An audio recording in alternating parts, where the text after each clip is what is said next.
Ako gusto ko maging mayor para ako magsususpend ng klase. Ako gusto ko maging vice.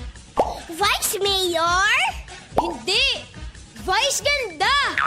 Gusto ko maging komedyante. Ako gusto ko maging pulis. Gaya ni Kuya Cardo. Para di ako namamatay. Ako gusto ko maging model. Kung hindi matupad, kahit anong trabaho na lang. Basta ako ang model employee. Ako gusto ko maging vendor sa Divisoria. Pero ang tindahan ko, konti sasakyan para hindi malata. Ako gusto ko maging scientist at writer. Kasi mahilig akong mag-imbento ng kwento.